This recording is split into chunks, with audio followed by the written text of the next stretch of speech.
Hello. TV actor Ravi గారా అండి? అవునండి. నా పేరు కేశవరెడ్డి అండి. రాష్ట్రీయ వానర సేనకి వెళ్ళి మాట్లాడుతున్నాను నేను. కేశవరెడ్డి ఎక్కడి నుంచి అండి? రాష్ట్రీయ వానర సేన అని హిందూ ఆర్గనైజేషన్ అండి. చెప్పండి సార్. మీరు సుడిగాలి సుధీర్ కలిసి ఒక స్క్రిప్ట్ చేశారు కదా, నందీశ్వరుడు. అది చూస్తే ఏదో నాకు మీరు దేవుడు కనిపిస్తే అంటే అతనేమో అమ్మాయి కనిపిస్తుంది అని చెప్పి. అది కరెక్ట్ కాదు అండి, ఇట్లా హిందువులను కించపరచడం. అది చిరంజీవి గారు బావగారు బాగున్నారని చేశారండి. ఏది సరే అండి, వాళ్ళు ఏదో తప్పు చేశారని మీరు కూడా అట్లనే చేస్తారా అండి? అది తప్పని చెప్పలేదండి ఎవరు. ఏనండి? అది తప్పని చెప్పలేదు, అందుకే చేశాం. చిరంజీవి గారే చేశారు కదా అని మేము చేసాం. ఇప్పుడు చిరంజీవి గారు ఏ సినిమాలో చేసిన ఎన్ని సంవత్సరాల క్రితం అండి మీరు చెప్పేది? అది ఒక 20 సంవత్సరాలు అయింది వచ్చండి. సరే, 20 సంవత్సరాల కింద ఏదో చేసిరు. సో మీరు రిపీట్ చేస్తారా అండి? మీరు కూడా చదువుకున్న వాళ్ళే కదా. అంటే మాకు ఆయన అంటే ఇష్టం సార్. ఆయన ఏం చేసినా ఇష్టం అంటే ఇప్పుడు తప్పు అయినా సరే మీరు చేస్తారా? మీరు తప్పని చెప్పాలి కదా సార్. అప్పుడు మీరు చిరంజీవి గారికి అప్పుడే చెప్తే మాకు తెలుస్తుంది కదా సార్ తప్పని. ఏమండి, మేము ఆ సినిమా ఏందో మీరు చూడలేదు. మీరు ఏ సినిమా గురించి చెప్తారో మాకు తెలియదు. మీరే 20 సంవత్సరాల క్రితం super duper hit cinema sir. నేను చూడలే అండి, మాకు అనవసరం మాకు సినిమాల గురించి. నేనేమంటున్నా, హిందూ సమాజాన్ని కించపరిచే విధంగా చేస్తున్నారని నేను అడుగుతున్నాను. ఏం చేశాను సార్? సమాజం ఎట్లా ఏం చేశాం? అవును, మీరు స్క్రిప్ట్ చేశారు కదా, వీడియో ఉంది అండి ఓపెన్ గా. అవును, ఏం చేశాము? అందుకెళ్ళి అమ్మాయి కనిపిస్తుందని ఎలా అంటారండి మీరు? శివుని దాంట్లోకెళ్ళి నందిని చూసుకుంటా అంటే ఇప్పుడు అమ్మాయిలు గుడిలో తిరుగుతూ ఉంటారు కదండి.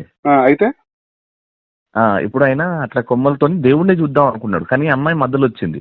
ప్రదక్షిణాలు చేస్తుంటారు కదా సార్. అప్పుడు ఈ అమ్మాయి మధ్యలో వచ్చింది. ఏమైంది, కనిపించారా స్వామివారు అంటే అమ్మవారు కనిపించారు అంటారు. ఇప్పుడు మనం ఇంట్లో అమ్మని చెల్లని వదినని అమ్మవారు అంటాం కదా సార్. అంటారు, కానీ మీరు అంటే ప్రతిసారి ఇట్లా హిందువులను కించపరచుకుంటా మీరు స్క్రిప్ట్లు చేయొచ్చు. మీరు అంటే సమాజానికి ఇక్కడ నేను అడిగింది ఎక్కడ ఏ దేవుణ్ణి కించపరిచాము అని. అవునండి, మీరు ఇప్పుడు నందీశ్వరుడు సుధీర్ చూసి ఏం చూసాడు? శివుని చూసిండా అండి? శివుడు కనబడలేదండి, మధ్యలో అమ్మాయి ఉంది. మీరు కావాలనే స్క్రిప్ట్ అట్లా చేసారు కదా. మీరు స్క్రిప్ట్ కావాలని చేసి హిందువులను కించపరచుకుంటా అట్లా అమ్మాయి మధ్యలో కనిపించింది, గుడిలో అమ్మాయిలు కనిపిస్తున్నారు అని ఎట్లా మాట్లాడతారండి మీరు? ఇప్పుడు పార్వతీ మాత ఉంది మన. ఇప్పుడు పార్వతీ మాతను మనం అమ్మవారని పూజిస్తాం కదా, అంతే కదా. మనం ఇంట్లో మన వదినని, మన అమ్మని, చెల్లిని కూడా అమ్మవారు రూపం అనే పూజిస్తాం మనం. ఎవరైనా ఆడవాళ్ళన అమ్మవారి లెక్కనే చూస్తాం, కాదని అంటలేను. కానీ మీరు స్క్రిప్ట్లలో మీరు ఈ రకంగా కించపరుచు చేయడం ఎంతవరకు కరెక్ట్ అని అడుగుతున్నా. ఇది సార్, మీ పేరేమన్నారు సార్? రెడ్డి. కేశవరెడ్డి అండి. కేశవరెడ్డి గారు, మీరు మాట్లాడేది నాకు అర్థం కావట్లేదు. నేను పాయింట్ మాట్లాడుతున్నా.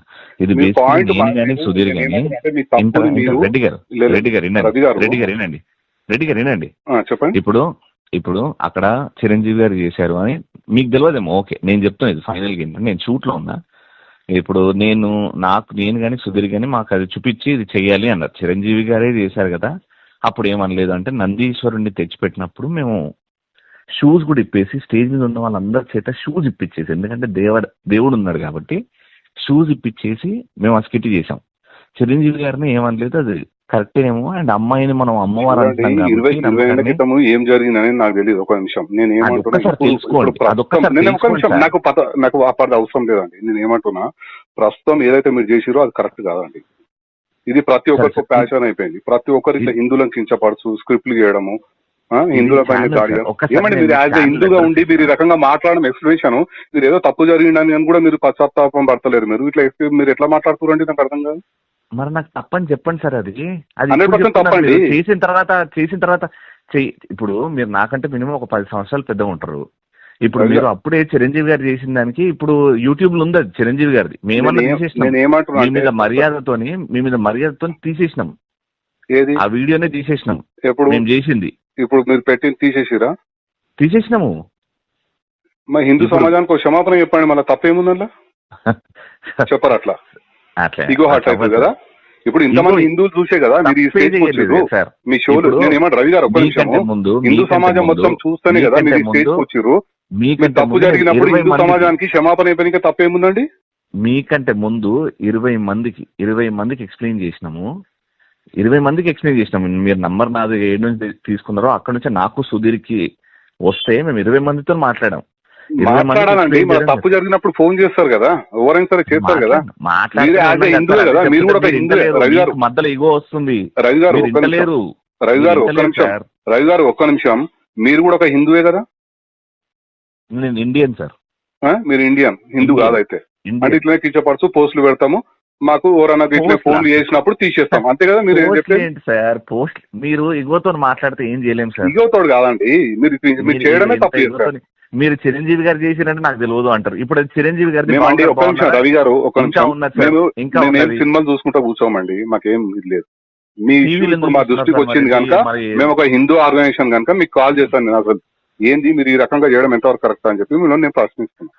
Done sir. నేను ఒకటే ఫైనల్ గా ఏం చెప్తానంటే, జీ తెలుగు ఆఫీస్ మాదాపూర్ లో ఉంది సార్. మర్సిడీస్ షోరూమ్ వెనకాల మాదాపూర్ లో జీ తెలుగు ఆఫీస్, జీ తెలుగులో వచ్చింది సార్ ఇది. ఒక్కసారి వాళ్ళు చేపించారు సార్ మొత్తం. మేము తీయమన్నాం, తీసేసారు, వీడియో తీసేసారు. అరే కొంతమంది హర్ట్ అవుతున్నారు, అందులో ఏం లేదు అయినా హర్ట్ అవుతారంటే తీసేసారు. ఓకే, మీరేమన్నా చేయగలుగుతారు? క్షమాపణ చెప్పనంటారు అంతే కదా? లేదా సార్, అది ఛానల్ పర్మిషన్ లేకుండా మేము చెప్పలేము. అదే నేను ఏమంటున్నా అంటే, హిందువులు మిమ్మల్ని, ప్రతి ఒక్క హిందూ ఇప్పటిదాకా మీ షోలు చూసి మిమ్మల్ని లైకులు చేసి మిమ్మల్ని ఈ స్థాయికి తెచ్చిర్రో, అదే హిందూ సమాజాన్ని మాత్రం మీరు క్షమాపణ చెప్పనంటారు అంతే కదా? మీరు అడిగిన దానికి నా సమాధానం సార్, మేము ఈ హిందూని కాదని చెప్పారు కదా మీరు ఇప్పుడు ఇందాకనే. మేము హిందూని నేను ఇండియన్ సార్. మీరు ఇండియన్ అని చెప్పారు కదా, హిందూ భారతీయుణ్ణి, అల్లాకి పూజిస్తా, శివుణ్ణి పూజిస్తా. పూజించుకోండి. ఇతర మతస్థుల మీద మీరు చేసే దమ్ముందా అండి? మీరు ఇంత మాట్లాడుతున్నారు. హిందువులు కనుక ఏం చేయలేరు కనుక, చులకనగా ఉంటారు కనుక హిందువులు ప్రతి ఒక్కరు హిందువుల మీద పడతారండి. ఇప్పుడు మేము హిందువులను కూడా ఏమీ అనలేదని నేను ధైర్యంగా చెప్తున్నా. ఆ స్కిట్ ద్వారా ఏ హిందూని ఏమనలేదు. కించపరిచిరండి, మా మనోభావాలు దెబ్బతిన్నాయి రవి గారు, మా మనోభావాలు దెబ్బతిన్నాయి కనుకనే నేను మీకు ఫోన్. డెఫినెట్ గా ఓకే, మీకు ఇబ్బంది అయ్యింది కదా, కాబట్టి మీకు ఇబ్బంది జరిగింది కాబట్టి మీరు జీ తెలుగుకి వెళ్ళండి సార్. అక్కడ డైరెక్ట్ వెళ్తాము, మేము లీగల్ ఏం యాక్షన్ తీసుకుంటాం, అట్లేం లేదు. Right sir, right sir. మీకు ఎందుకంటే మీకు నామూషి ఫీల్ అవుతారు మీరు. క్షమాపణ రాంగ్ అండి, మీరు రాంగ్. నేను ఏమంటున్నా, మీరు ఎట్లా మాట్లాడుతున్నారు అంటే మేము చేస్తాం ఇట్లానే అన్నట్టుగా మీరు మాట్లాడుతున్నారు. గతంలో కూడా ఆయన ఇట్లనే మాట్లాడాడు, లాస్ట్ ఏమైందో తెలుసు. రాంగ్. ఎవరు చేసిరు, ఎవరు చేసినా హిందూ సమాజానికి కించపడితే ఎవరైనా సరే వాళ్ళకి చట్టపరంగా బుద్ధి అయితే చెప్పొచ్చు కదా. అక్క అయితే మాకు బరాబర్ బుద్ధి చెప్తాం.